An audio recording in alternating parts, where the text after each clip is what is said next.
Hello everyone and welcome to another episode of Fulton's Music Reviews. Sorry it's been such a long time since I've done an album review, but I promise tonight's going to be well worth the wait because tonight I'm going to be talking about an album that was one of my most anticipated releases of 2013, an album review that quite a few of you had requested I do a review of, but you all should have seen this one coming. But I needed to really take the time with this one. I can already see where this review is going to go, but in all honesty, I have a lot to say about this one, and I have a feeling this is going to be a longer video, so kick back, relax, and let's finally get into this album review. See it in the title, the 12th studio album, righteously self-titled Dream Theater. And just a little background information before we begin with the review. This was an album released on September 24th, 2013 on Roadrunner Records here in North America, marking their 12th studio album, as I had just mentioned, and of course their first self-titled of their career. And this is the second album with drummer Mike Mangini, the first being A Dramatic Turn of Events in 2011. But the first album where he was completely writing with the band from the start on this new album's worth of material. And this was probably the best thing for this particular album because Mike had gone on a 2-year world tour on the Dramatic Turn of Events tour, learning all of the back catalog, and I feel when going into the studio for this new album, he really kind of molded and gelled with the band to the point where he could write the perfect album with this band.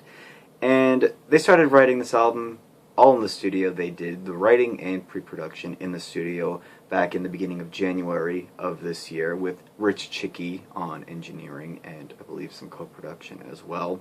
But the band had one goal in mind, and that was, with a righteously self-titled album, to make the best representation of the band that they possibly could and to possibly write the best album of their career. And did they succeed? Let's dive into this review and we'll see what my opinion is. So, let's get started. So, in diving into the critique of this album, the first great positive is that this album has a great layout and a great feel. But this is something that primarily Dream Theater is known for, but distinctively from track 1, the False Awakening Suite, we get a really big introduction feel and a big introduction sound. So a truly defined intro. And when going into the studio, they knew that they really wanted to open the album in a bold way, but also find a new way to open their live shows, since they usually have an intro reel and an intro song. However, even the tracks that follow till the end have a great and terrific flow to them, even though they do have a very definitive separation. So a very song-oriented album, not a very continuously flowing album, but in terms of how it's laid out and the way that it's bookended, especially with the epic finale, Illumination Theory at the end, very well done, very well placed, and flows together beautifully. The second great positive about this album, and one to really almost marvel at about this particular one, is the production and the mixing job that was done. From the opening notes of the False Awakening Suite to the closing finale of Illumination Theory, it becomes very obvious that this was a very meticulously crafted and meticulously planned out album. And ironically enough, it almost seems like Dream Theater trimmed the fat off some of their songwriting this time around. And to be honest, I think it really worked out for them, making this a very, though it seems, very song-oriented album. And you know, some of the sections you want to run a little bit longer, but I think to make the best representation song-wise, band-wise, and album-wise, I think they did a very great job with the songwriting on this album. The mixing job and the production, superb balance and clarity in the engineering, and the way that it's panned. Every instrument is heard beautifully, every tom fill, every bass note. Yes, you can hear John Mayung very well on this album, but the panning was just very well placed and just makes this album sound huge, giving it such a body of depth and just, wow, it really immerses you in this one. And the last great positive about this album that I wanted to point out is its diversity and its variety.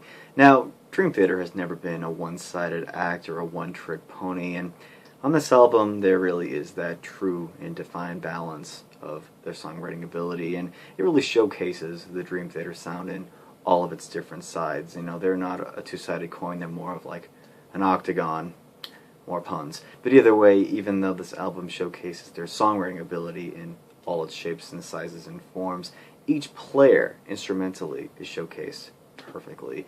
All of the different styles of their playing, from John Petrucci's guitar playing, acoustic to electric, Jordan from acoustic grand piano to his whatever iPhone gadget, and even James LaBrie on his vocals doing soft velvety ballads to really just belting out vocals. It's all there, and it is really and truly representational of Dream Theater on this album. And not only does it represent all aspects of their own sound, but also captures the sound of their influences, from Gentle Giant to Emerson, Lake and Palmer to Rush, of course, that's the big one, and it really just showcases it all, from the influences to their own instrumental passages to just the representational Dream Theater sound. And I really think, even encompassing with this album art, it really just encompasses everything. So very, very well represented and very well done by Diversity.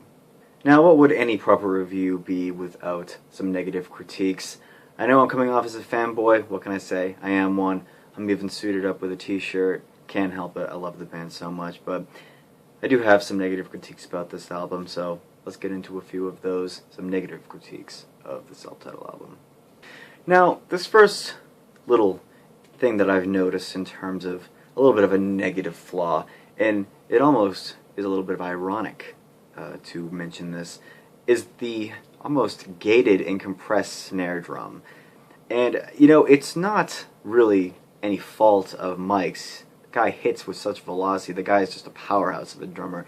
It had to have been gated in some way, unless it was really just going to cut through a lot of the mix and possibly even diminish the sounds and the reverberation of his other cymbals or toms or whatever. But it's almost reminiscent of Mike Portnoy's triggered snare drum from the Images and Words album. We all know about that. In fact, that's almost the thing that makes that album lovable. It just has that little flaw. Sometimes there are those flaws in the album that you just almost fall in love with because it just makes them unique. Some even love the snare drum sound on Saint Anger, but we're not going to go there. But the gated sound, it really just feels like there's some of the snare drum missing. It sounds great. You can hear every roll and every hit just fine. It just, I wish I had a little bit more of a clarity, a little bit more of a reverberation and some breathing room. But again, nothing to really complain about there. My second minor critique and small flaw with this album, and some of you might think this is a little bit of a nitpicky thing, but I wanted to take a few moments to talk about the compression and mastering, most specifically on the CD version of this album. As some of you know, I don't like a lot of the loudness wars, and I critique a lot of most recent albums being a little bit overcooked, and this album does have some crispy moments, but not nearly anything to complain about.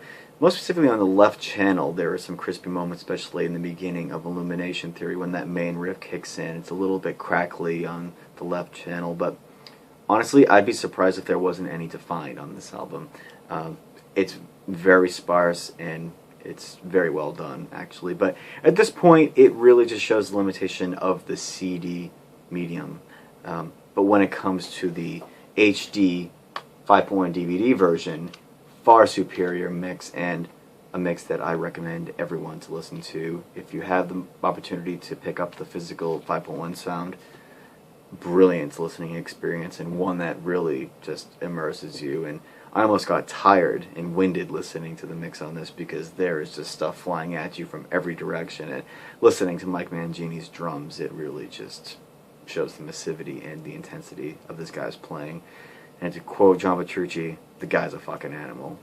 And the last kind of nitpicky thing, this is almost a personal thing for me, is just some of the songs seem to be a little bit short and almost held back in terms of Dream Theater's efforts. And, you know, this is a little bit shocking, but as I had mentioned before, it was a great thing for crafting the perfect song, to trim the fat, to kind of hold back a little bit, but there are some moments on this album where I feel like Dream Theater really could have done more with some of the riffs, with some of the solo sections, with some of the arrangements. Sometimes I wish that there was just one main riff that repeated again at the end.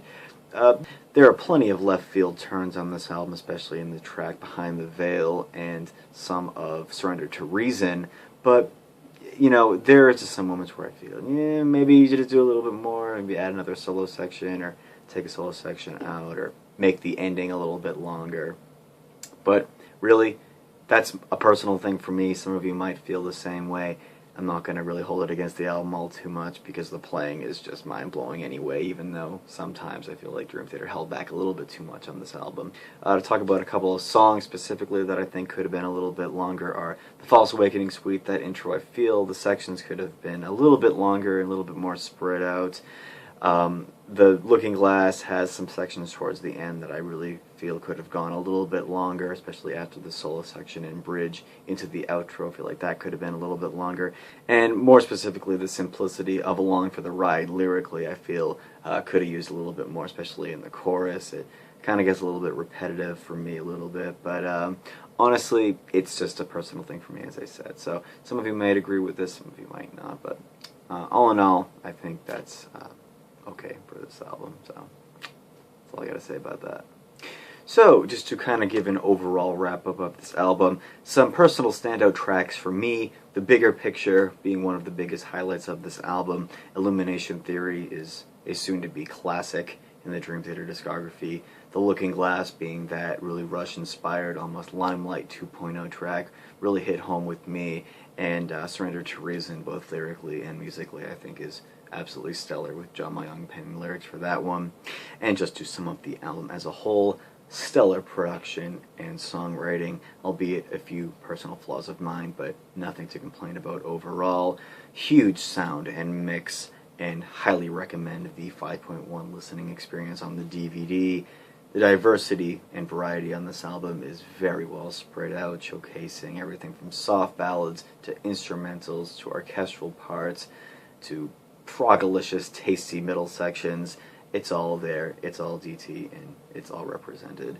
Each player is represented beautifully, from their virtuosic talents to even their soaring, beautiful, tender moments.